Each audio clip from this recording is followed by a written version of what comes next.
Good morning students. आज हम संस्कृत का चैप्टर 3 पढ़ेंगे। लास्ट क्लास में हमने क्वेश्चन आंसर और बुक का जितना भी क्वेश्चन था उसको कंप्लीट कर लिया था। आज हम चैप्टर 3 शुरू करेंगे। आप सभी निकाल लो अपने बुक। पेज नंबर आपका है 14, चैप्टर 3। ये आपका चैप्टर 3 अकारांत पुल्लिंग शब्द।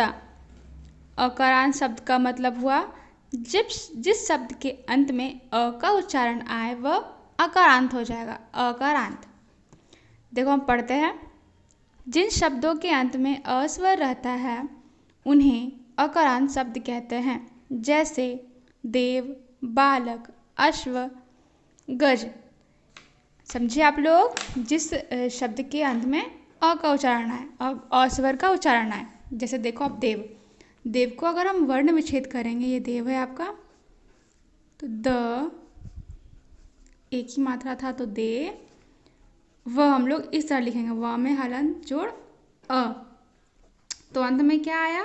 अ। देव अ आया, तो इसलिए ये कौन सा शब्द हो गया? अकारांत। उसी तरह देखो आप बालक। बालक को हम कैसे करेंगे? ल का बालक है तो ब में आपका है आ की मात्रा बा। ल हम लोग इस तरह करते हैं वर्ण विच्छेद, और क में हलन जोड़ अ। इसके भी अंत में क्या आ गया? अ। इस तरह से ये सब जो शब्द हैं जिसके अंत में अ का उच्चारण आए वो अकारांत शब्द हो गया। आगे पढ़ते हैं हम। जिन शब्दों से वस्तु या प्राणी के पुरुष जाति के होने का बोध हो वे शब्द पुल्लिंग कहलाते हैं। ये सब बात आप लोग हिंदी ग्रामर में भी पढ़ चुके हो और ये सब बात आप लोग अच्छे से जानते भी हो। पुरुष जाति का बोध होने से वह शब्द कौन सा हो जाएगा? पुल्लिंग शब्द। देखो अब यहाँ पे दिया हुआ है क एक वचनम, द्विवचनम और बहुवचनम। और संस्कृत में वचन कितने होते हैं? 3।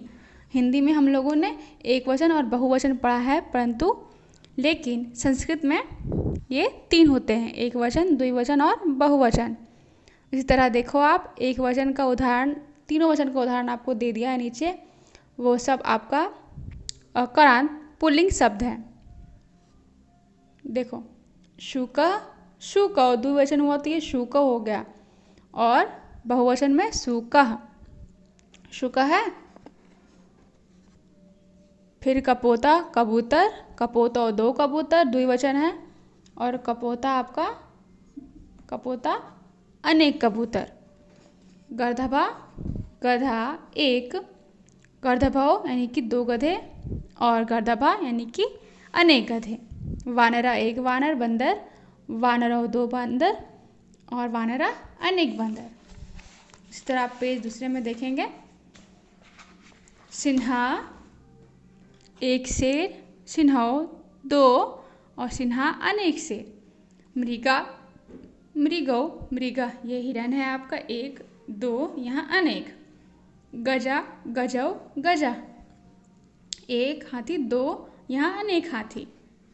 इसी तरह संस्कृत में कितने वचन हो गए? एक वचन, द्विवचन और बहुवचन। एक वचन में 1 रहेंगे, द्विवचन में 2, बहुवचन में अनेक। अश्वा घोड़ा 1, अश्वव 2 घोड़े, और अश्वा अनेक घोड़े। इसी तरह कुकुरा कुत्ता 1 है, कुकुरव 2 कुत्ते, और कुकुरा अनेक कुत्ते। आगे बढ़ेंगे हम। पेज नंबर आपका 16। भुजंगा मतलब हुआ सांप, भुजंगो 2 सांप, भुजंगा अनेक सांप। वका, वक जिसको आप पढ़ते हैं, बका, बगुला, बकाओ 2 बगुले, और बका अनेक बगुला। देखो ये भी बका है, ये भी बका है, लेकिन इसके अंत में आ की मात्रा के बाद आपका विसर्ग है, यहाँ पहले ही विसर्ग है। ये सब आपको थोड़ा समझना होगा। एक वचन में देखो आप, एक वचन में सिर्फ आपका विसर्ग है, लेकिन आप जब इसको जाओगे बहुवचन में तो आपका आकार की मात्रा देने के बाद विसर्ग है। नरह 1 आदमी, नरव 2 आदमी, और नरा अनेक आदमी। बालका, बालकव, बालका 1 बालक, 2 बालक, अनेक बालक। श्रमिका, श्रमिको, श्रमिका 1 मजदूर, 2 मजदूर, अनेक मजदूर। अजा, अजौ, अजा।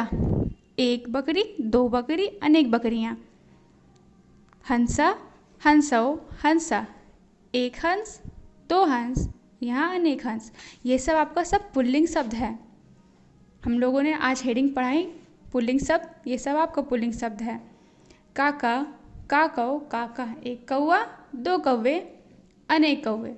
मयूरा, मयूरो, मयूरा। एक मोर, दो मोर, अनेक मोर।